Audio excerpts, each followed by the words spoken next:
No, I'm sure Boris is rather sanguine about the possibility of his private life and whatever he said during his time in office being published. Indeed, I'm sure he's working on an autobiography even now as we speak. But what about the other people?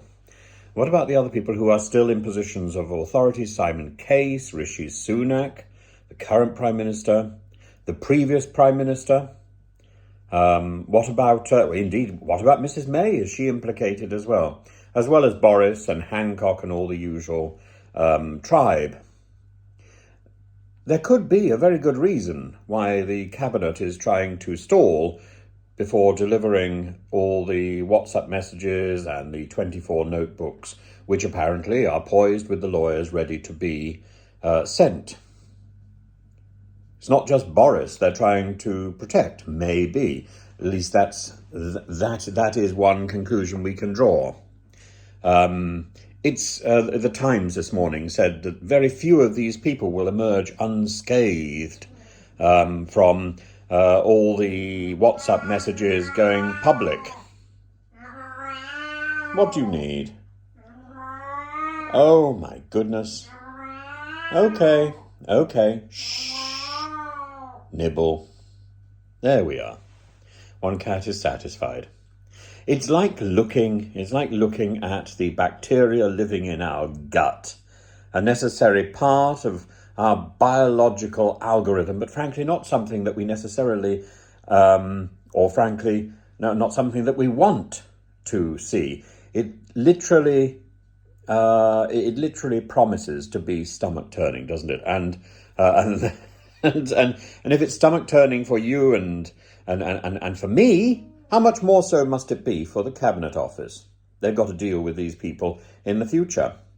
They've got to deal with their wounded egos as they struggle to do day-to-day stuff. Ultimately, everything is going to be public if it gets used in the Baroness's investigation into COVID. It's not clear whether that means that everything which is presented to the Baroness will be made public. But if Matt Hancock is so free with his bits and pieces, as we know he has been with Isabel Oakeshott, then I don't see why there should be any constraints on Boris or on anybody else. I don't see why everybody else should be so precious about what they wrote and about what they said. More than that, I think people's relatives have died, and they have every right to see everything. They have every right to look at the distractions and the stupidity, the delays, the ideology that governed the government's particular decisions, the sloganizing. So you have to ask, what is the cabinet so worried about?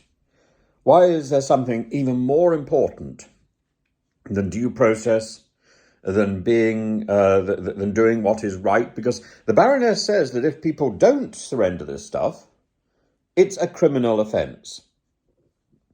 Now, we know the present government doesn't really care too much about getting involved on the wrong side of the law. It's quite happy to challenge the law. It's quite happy to delay things. Maybe it just wants to delay everything.